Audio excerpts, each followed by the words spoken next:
엄지척 국민 행복, 국민 도구, 국민 통합, 국민 승리, 대통령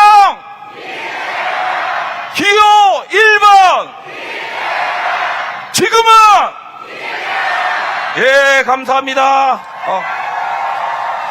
우리 대통령 후보님의 연설을 들어보도록 하겠습니다. 존경하는 인천 시민 여러분, 남동 구민 여러분, 반갑습니다. 더불어민주당 대통령 후보 인천 시민 이재명 인사드립니다.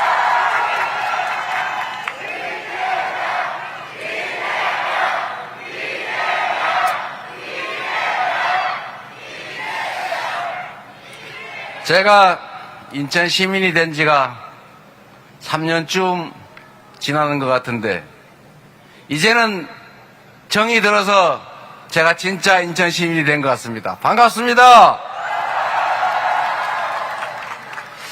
제가 인천시하고 인연을 가진 거는, 제가 초등학교를 마치고 성남으로, 경기도 성남으로 이사를 와서 이제 공장 생활을 했는데, 제가 초등학교를 다닐 때 제가 선생님이 가르쳐 주는데 안 믿었던 게 하나 있습니다. 저는 분명히 이 냇물이 모여서 바닷물이 된다고 배웠는데, 내가 개구리 수영하면서 먹어본 물은 맹물인데 바닷물이 짜다고 하는 선생님 말이 믿어지지가 않더라고요.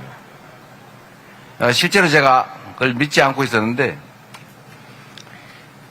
제가 성남시에서 이제 공장 생활을 하다가 어느 날 이제 용돈을 좀 모아가지고 진짜 바닷물이 짠지 아닌지를 확인해 보려고 연안부두로 버스를 타고 우리 어머님, 아버님을 모시고 셋이서 연안부두로 놀러를 왔었습니다. 놀러를 와서 제가 바닷물을 맛을 봤죠. 근데 진짜 짜더라고요. 그리고 그 바닷가에 이렇게 기어다니는 개, 너무 신기해서 그 개를 몇 마리 잡아서 가져갔던 그런 기억이 있습니다. 왜 바닷물이 짤까? 저 바닷속에 소금을 만드는 무슨 뭐 그런 게 빠졌다면서요? 예? 맷돌, 네, 맷돌도 있고. 인천을 상징하는 단어가 있죠. 해불양수라고. 바다는 탁한 물이든지 맑은 물이든지 다 가리지 않고 받는다. 그게 인천의 통합의 정신 맞습니까? 그리고 인천 시민들은 언제나 전국 평균을 잘 지킨다고 해요. 인천에서 이겨야 진짜 이기는 거다. 맞습니까? 여러분이 인천에서 이기게 해주시겠습니까? 사실은 이기게 해주는 게 아니라 여러분 자신이 이기는 것이죠. 6월 3일에는 이 혼란과 위기를 이겨내고 승리의 길로, 기회의 길로, 희망의 길로 나아가는 그 첫 출발점이 될 것이고, 우리 인천 시민들이 해불양수의 정신으로 모두를 통합하고 작은 차이를 넘어서서 함께 손잡고 새로운 나라를 향해 나아가겠지요? 여러분이 쓰는 충직하고도 유능한 도구로 저 이재명이 정말로 최선을 다해서 잘 준비했다고 자부합니다. 일을 시켜주시면 확실하게 책임져서 진짜 국민이 주인인 나라, 국민이 행복한 나라를 100%는 아니더라도 그렇게 믿어지고 희망이 있는 그런 나라를 꼭 만들어서 보답드리겠습니다.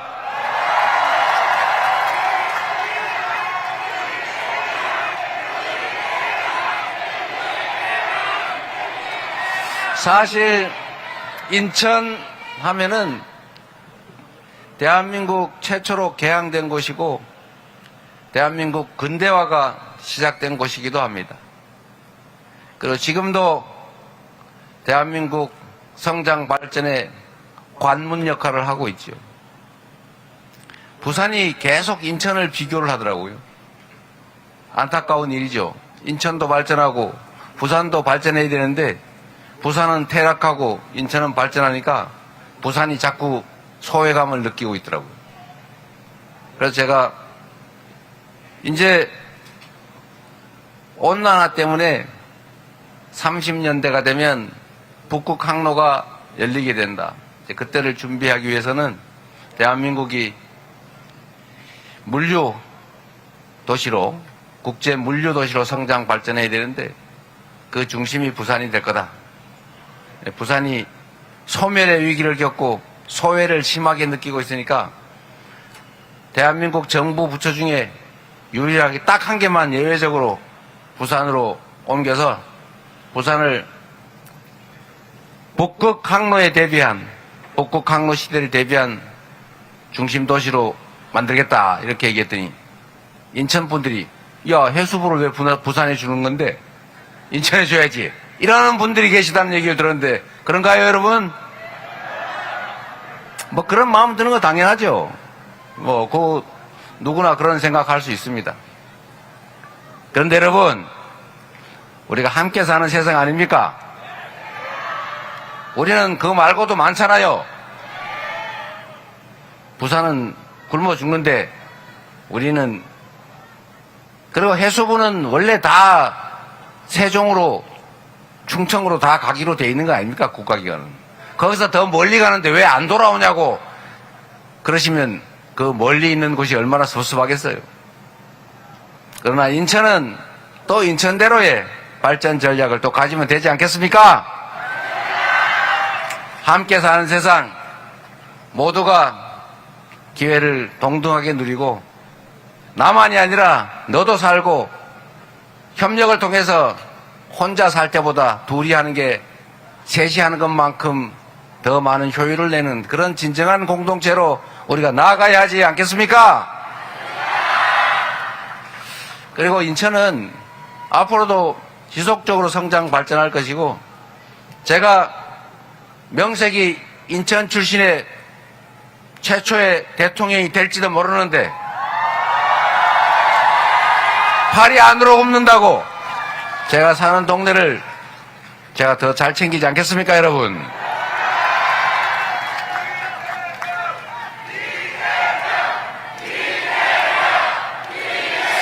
그리고 제가 성남에 살 때도 경기도에 살 때도 그 얘기를 했는데 수도권 중에서 동서남북을 따지면 교통 상황이 제일 나쁜 데가 서쪽이에요. 실제로 제가 이사를 와서 출퇴근을 해보니까 아침에 밤에 차 없을 때는 25분 3분이면 23분이면 왔다 갔다 하는데 아침에는 뭐 1시간 40분 걸리고 그래요. 제가 힘들어 죽겠어요. 그래서 이런 교통 문제나 이런 기반시설 문제도 제가 체험을 했으니 각별히 잘 챙기도록 하겠습니다. 그리고 여러분 기억 하나 해주실 게 있어요. 대한민국 근대 정치사에 참 가슴 아리고 슬픈 일이 많이 있죠. 저는 해방 이후에 가장 가슴 아픈 일은 김구 선생이 총을 맞아 피살당한 겁니다. 참으로 안타까운 일이죠. 두 번째로 가슴 아픈 일이 하나 있어요. 인천이 낳은 정말로 훌륭한 정치인 조봉암이라고 있었죠. 대한민국이 이 농경사회, 소위 봉건사회에서 근대적인 자본주의 사회로 넘어올 때 제일 중요한 게 농지개혁이었습니다. 농지를 지주로부터 다 환수해서 소작농들에게 작용할 수 있도록 농지를 분배해 줬잖아요. 이거 아무 나라들이 할 수 있는 일이 아닙니다. 대한민국의 자본주의 시장 경제가 제대로 시작되게 된 거, 지속적으로 대한민국 경제가 성장하기 시작한 것은 바로 이 농지개혁 시작되고부터입니다. 이 농지개혁을 실제 주도했던 사람이 조봉암이라는 분이었죠. 국민들에게 인기도 참 많은 사람이었어요. 이승만 정권이 못된 짓도 많이 했고 비난받을 것도 많지만 사실 이 농지개혁 하나는 정말 인정해 줄 성과입니다. 그런데 이 조봉암 장관을 국민들이 인기가 많으니까 이승만 정권이 없는 죄를 뒤집어 씌워가지고 간첩이다, 반국가단체, 이적단체를 만들었다고 조봉암이 만든 정치단체를 국가보안법 위반으로 무슨 북한 사람을 만나가지고 불법 공작금을 받았다고 모함을 해가지고 사법살인을 냈어요. 사형 선고를 한 다음에 기소해서 진짜 사형 집행을 해버렸습니다. 그래서 이 국민을 위한 정치의 싹이 싹둑 잘려버렸죠. 그리고 그 다음에 또 있었던 일이 다른 일도 많지만 장준하라고 하는 그 걸물이 산에서 갑자기 비명형사했죠. 유해를 발굴해 보니까 머리에 장돌이 구멍만한 요만한 구멍이 뻥 뚫려 있더라. 누가 망치로 때려서 죽였다고 보이지죠. 그리고 또 우리가 다 직접 겪은 김대중 대통령, 아무 관계도 없는 사람을 광주 5.18 내란을 음모했다고 지네들이 내란을 일으켜놓고 지네들이 군사반란, 계엄, 내란을 일으켜놓고는 그에 저항한 광주 시민들을 수백 명 학살해놓고는 그에 직접 관계도 없는 정치적 상대인 김대중 당시 총재를 내란 음모죄로 사형 선고하지 않았습니까? 이게 우리의 아픈 근대사죠. 이 아픈 근대사가, 이 현대사가 끝났느냐? 끝났습니까, 여러분? 지금도 여전히 계속되고 있죠. 제가 목에 칼을 찔려서 1mm 차이로 겨우 살아났습니다만 지금도 이렇게 방탄 유리를 설치하고 경호원들이 경호하는 와중에 연설을 하지 않습니까? 좋아진 게 없죠. 그리고 여전히 이 내란은 끝나지 않고 지금도 2차, 3차 내란이 계속되고 4차, 5차 내란을 그 내란의 잔당들이 국가기관에 여전히 남아서 숨어서 4차, 5차 내란을 꿈꾸고 있습니다. 이런 나라는 미래가 암울하죠. 우리 위대한 국민들의 큰 역량으로 그 위기들을 이겨내고 이 내란을 진압해 나가고 있지만 여전히 그 위험성은 완전히 제거되지 않았다는 것입니다. 그래서 여러분, 이번 6월 3일 선거는 이 내란 세력들 5천만이 함께 살아가는 이 진정한 민주공화국 공동체를 자신들의 사적 이익을 위해서 권력을 남용하고 기득권을 유지하기 위해서 다수 대중들을 절망시키게 하는 그들이 다시는 이 나라를 함부로 농단하지 못하도록 만드는 첫 출발점이 되어야 됩니다. 이번 6월 3일 여러분의 힘으로 새로운 나라, 상식적이고 진짜 공정과 상식, 그 노래 부르는 그 공정과 상식 말고 진짜 공정하고 상식적인 나라, 그런 정의로운 나라 꼭 만들어야 되겠죠. 그게 바로 이번 6월 3일 선거입니다. 그게 첫 출발입니다. 그게 여러분이 해줄 수 있는 일이고 해야 될 일입니다. 동의하십니까, 여러분? 6월 3일에는 이 내란을 완전히 진압합시다. 그리고 부당하게 권력을 남용해서 부당하게 기회를 독점해서 많은 사람들의 희망을 빼앗고 많은 사람들의 기회를 빼앗아서 소수가 독식하면서 전체의 발전조차 가로막는 이 비정상을 지금부터는 개선해서 나중에는 완전히 제거합시다.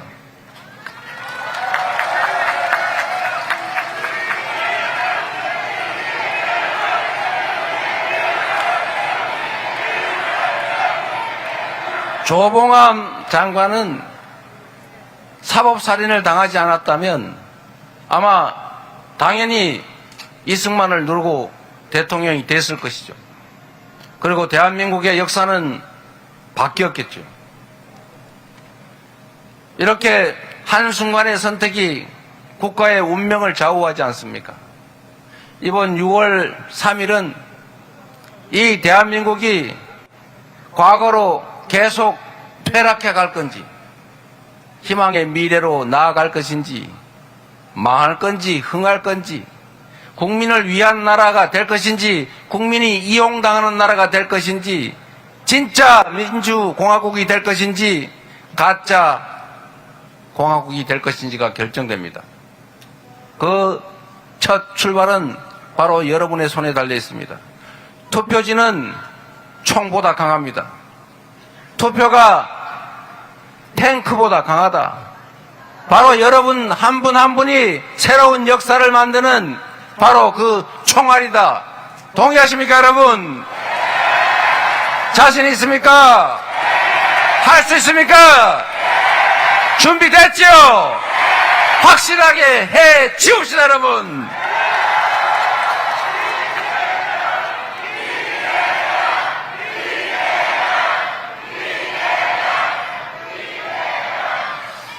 여러분, 우리는 조금 더 나은 삶을 위해서 정말 열심히 일하지 않습니까? 남의 것을 탐한 일도 없고 누군가를 괴롭히면서 나의 기쁨을 추구한 일도 없습니다. 우리 자식들 나보다는 더 나은 인생을 살게 해달라고 그렇게 만들어주기 위해서 기회를 넓혀주기 위해서 좋은 학교 쫓아다니고 좋은 학원 보내려고 좋은 곳으로 이사가고 투잡, 쓰리잡 뛰면서 죽을 둥 살 둥 열심히 일하지 않습니까? 그래서 우리 자식들이 점점점 좁아져가는 이 기회의 문을 친구들도 좀 밀어내고 우리 자식만이라도 여기 좀 통과해달라고 그렇게 애절하게 노력하지 않습니까? 그런데 여러분, 더 나은 길이 있습니다. 이 작은 기회의 문을 우리 자식들이 통과할 수 있도록 그렇게 애쓰는 것도 중요합니다만 이 기회의 문이 좁아지지 않고 더 넓어지도록 기회를 크게 만들어서 친구 손잡고 그 기회의 문을 편하게 통과할 수 있도록 하는 것도 우리 부모들이 할 일 아니겠습니까? 그게 바로 정치가 해야 될 일 아니겠습니까? 너희들 알아서 잘 싸워서 통과하는 사람만 가고 나머지는 운명인데 어떡하겠냐 이렇게 맡겨놓을 것이 아니라 방치할 것이 아니라 국가가 나서서 무너지는 경제도 회복시키고 시장에도 적절히 관여하고 시장에 부흥을 지원을 해서 경제도 살리고 지속적으로 성장하는 길을 만들어내야 되는 것 아닙니까? 우리는 다 대개 고등학교, 중학교 다 졸업하고 공부했죠. 고등학교 정치경제라는 과목에 그런 거 나옵니다. 자본주의 시장 경제는 가계, 기업, 정부 이 3주체로 구성이 돼 있다. 생산의 주체, 소비의 주체, 그리고 조정의 주체, 정부. 정부가 뭘 합니까? 가계와 기업이 경기가 과열되면 살짝 눌러줘야죠. 세금을 좀 더 걷든지 이자율을 높이든지 뭐 이렇게 아니면 규제를 강화하든지. 경기가 나빠지면 어떻게 합니까? 소비를 진작시키기 위해서 돈도 더 빌려주고 이자율도 낮추고 재정 지출도 늘리고 규제도 완화하고 세금도 줄여주고 이렇게 해야 되는 것 아닙니까, 여러분? 이게 정부의 역할인데 지금까지 이 정부 그리고 현재도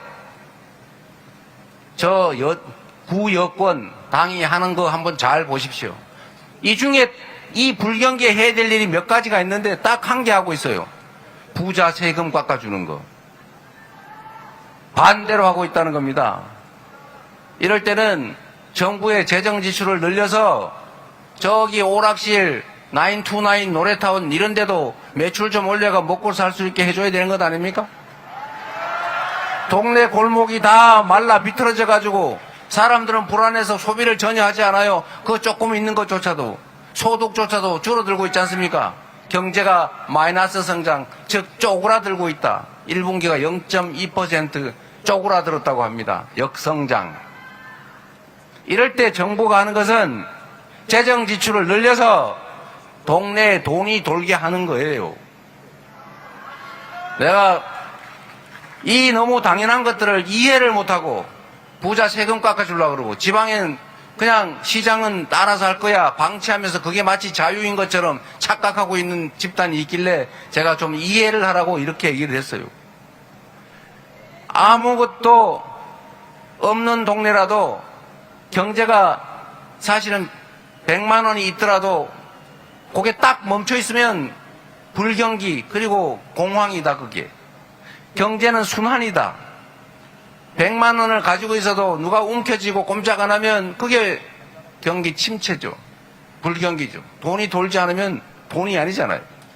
그런데 10만 원이라도 돈이 이 집 저 집 왔다 갔다 몇 번 돌면은 그게 10바퀴 돌면 100만 원 되는 거다. 그게 경제가 활성화되는 거다. 이 얘기하려고 설명을 좀 했더니 그거를 이상하게 꼬아가지고 이해를 못하는 거라면 바보고 곡해를 하는 거라면 나쁜 사람들이죠. 지금 이럴 때는 돈이 쓸려도 먹고 죽을래도 돈이 없지 않습니까?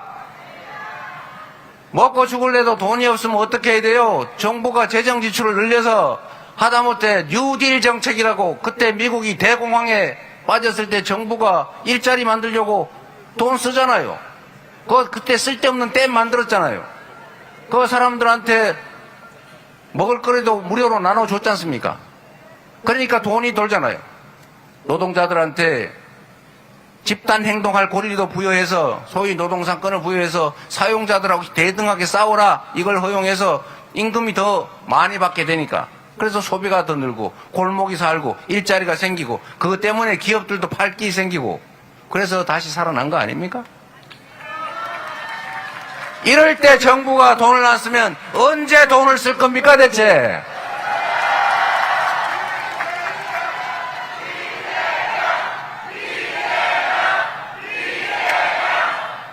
그리고 여러분 참 한심한 얘기가 또 있는데 여러분도 그 얘기를 잘 들어주십시오. 나라 빚이 천조 원이 넘었다는 둥 이런 소리 하면서 절대 나라가 빚을 지면 안 된다는 이런 무식한 소리 하는 사람들이 있어요. 우리나라 1년 GDP 국민 총생산이 2,600조 원입니다. 그런데 1,000조 원이면 국가 부채가 50%가 안 되는 거잖아요. 다른 나라는 다 국가 부채가 110% 이렇게 넘습니다. 그리고 코로나 때 경제가 죽으니까 다른 나라는 GDP 국가 총생산의 10%, 15% 심하게는 20% 가까이 빚을 지면서 국민들을 지원해 줬어요. 그런데 우리나라는 국민들한테 공짜로 주면 안 된다는 희한한 생각 때문에 그냥 돈 빌려만 줬어요. 자영업자고 민간이고 다 돈 빌리는 바람에 다 빚쟁이가 됐다고요. 그래서 대한민국은 다른 나라는 코로나 때 다 국가 부채가 늘어났는데 대한민국은 똑같거나 줄어들었어요. 대신에 가계 부채, 민간 부채가 확 늘어났습니다. 결과는 어떻게 됐습니까? 다 빚쟁이 됐지요. 그래서 지금 다 가게 문 닫고 있지요. 이자 내느라고 소득도 다 얼마 안 되는데 빚 갚느라고 정신 없지 않습니까? 그래서 경제가 죽고 있잖아요. 국가 부채 48%로 낮추니까 기분 좋습니까? 그래서 누가 덕을 봤어요? 다른 나라들은 10%, 15%, 20% 국가 부채가 더 늘어나면서 민간을 지원해서 민간이 살았습니다. 대한민국은 국가 부채 안 늘어났다고 좋아하고 있던데 대신에 민간인 국민들 자영업자들이 빚이 잔뜩 늘어나가지고 그냥 빚쟁이가 돼서 다 망했어요. 대체 뭐 하는 겁니까 이게? 그 고등학교 교과서에 나오는 거라니까요. 여러분 이게 왜 이런지 아십니까? 이 정책 결정을 하는 사람들, 이 국가 부채를 가지고 그런 주장을 하는 사람들이 주로는 서민 다수 대중이 아닙니다. 다 힘센 사람들, 주요 보수 언론들, 힘센 경제 관료들, 대기업 임원 이런 사람들. 그들은 시민들에게 대중들에게 재정 지출이 줄면 자기들한테 오는 몫이 크다는 걸 알고 있어요.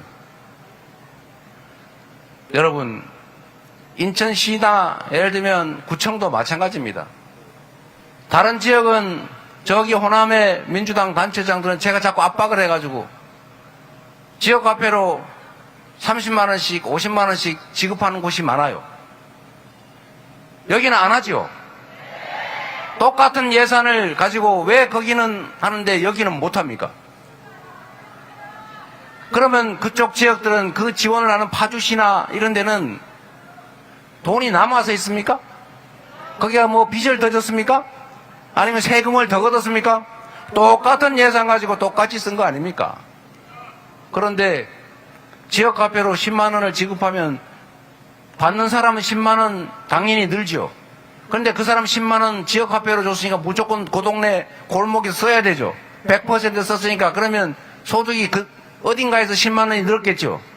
그럼 20만 원 된 거 아닙니까? 그리고 그 소비된 그 가게 주인은 가만히 있겠어요? 그 돈 가지고 썼겠죠. 빚을 갚든지. 그럼 옆 가게가 덕을 받겠죠. 그렇게 돈을 울고 도는 거 아닙니까? 그렇게 하는 게 정부가 이 불경기에 해야 될 일 아닙니까? 그렇게 한다고 나라 살림 거덜납니까? 그래서 국가 부채 비율 다른 나라는 110%인데 우리는 48%니까 좋다고 자랑합니까? 그게 무슨 의미가 있어요?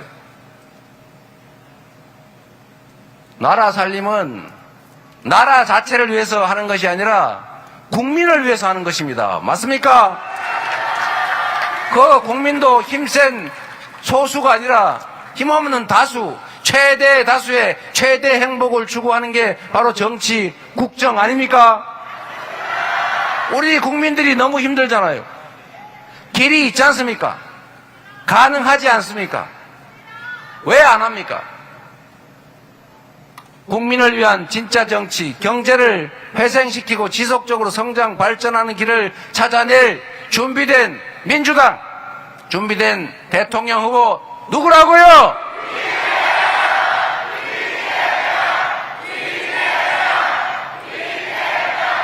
여러분, 우리는 지난 3년간 너무나 많은 것을 잃고 망쳤습니다. 희망을 잃어버렸고, 평화가 망가졌고, 민생이 경제가 파괴됐고, 외교적으로도 대망신을 당했죠. 국격은 훼손됐습니다. 전 세상의 5대 군사강국, 10대 경제강국, 그리고 전 세계인이 한국말로 된 노래를 흥얼거리고 한국말 하는 드라마, 영화 보면서 한국어 배우고 한국에 여행 가는 게 꿈인 그런 대한민국이 뜬금없이 12월 3일 밤에 군사 쿠데타, 비상계엄, 저기 후진국에서나 일어나는 그 일이 벌어졌다고 하니 전 세계가 얼마나 놀랐겠어요. 12월 3일 이후로 동네 매출도 다 떨어진 거 여러분이 체감하고 계시지만 그것뿐만이 아니라 글로벌 우리 수출 기업들이 전부 외국 기업들과의 협상이 다 중단됐어요. 기존에 하던 계약들도 다 보류됐어요. 새로운 상담이 일어나지 않고 있습니다. 그러니까 마이너스 성장을 하지요. 너무나 많은 것을 망쳤습니다. 세계가 인정하던 모범적인 민주국가, 전 세계에서 해방된 식민지 중에서 유일하게 산업화와 민주화에 성공해서 세계 각광을 받던 모범적 민주국가 대한민국이 갑자기 군사 쿠데타 나는 그런 제3세계 후진국으로 전락하고 말았던 겁니다. 이제 회복해야죠. 그런데 전 세계인이 놀란 사실이 하나 있습니다. 우리는 IMF라고 하는 외환 위기를 맞았을 때 보통 사람들은 경제 위기니까 금을 자기끼리 사 모읍니다. 사재기 해야죠. 그런데 대한민국 국민들은 집에 있는 돌반지, 금거북이, 금비녀 다 내다가 전부 팔았어요. 이걸 보고 전 세계인들이 야, 대한민국 다시 살아나겠네 이렇게 생각했습니다. 저도 그때 돌반지 잔뜩 있던 거 다 한 개도 안 남기고 파는 바람에 우리 아이들한테 지금 장가 간다는데 이게 돌반지 이거 네 거다 하나 줘야 되는데 하나도 못 주게 됐어요. 그러나 우리는 자랑스럽지 않습니까? 그리고 박근혜 정권의 국정농단을 촛불을 들고 싸워서 그를 권좌해서 끌어내렸지 않습니까? 단 한 방울의 피도 흘리지 않았고 누구 하나 다친 사람 없고 어느 가게 하나 털린 데가 없지 않습니까? 평화적으로 아름답게 전 세계사에 없는 무혈의 평화적인 혁명을 해냈고 이번 12월 3일을 기점으로 8년 만에 10년도 안 되는 그 짧은 시간에 이번에는 응원봉을 들고 그 내란 세력을 확실하게 제압하고 있지 않습니까? 이걸 보고 전 세계인이 놀란 거예요. 장갑차와 M16 소총, 자동 소총을 우리 국민들이 가냘픈 응원봉 그 빛으로 제압하는 이 아름다운 모습을 보고 야, 역시 대한민국 위대하네. 정치는 또는 권력은 잘못됐을지라도 대한민국은 위대한 나라다 이렇게 인정하게 됐습니다. 자랑스럽지 않습니까, 여러분? 여러분이 바로 그 자랑스러운 대역사의 증인이고 기록입니다. 지금 끝나지 않았지만 우리의 이 위대한 저력으로 지금의 이 위기와 역경을 이겨내고 희망의 새로운 나라, 진짜 대한민국 민주공화국을 한번 확실하게 만들어 보시겠습니까?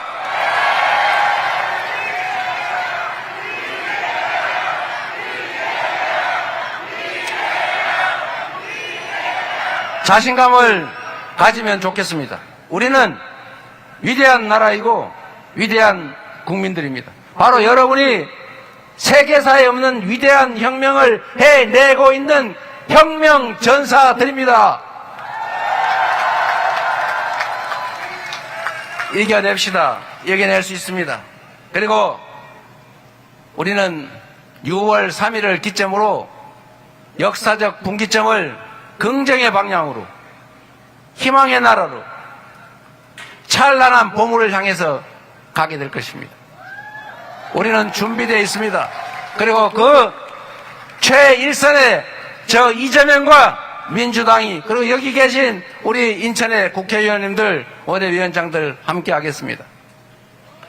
그래서 그렇기 때문에 지금은 이재명입니다. 감사합니다. 예, 뜨거운 박수 부탁드립니다.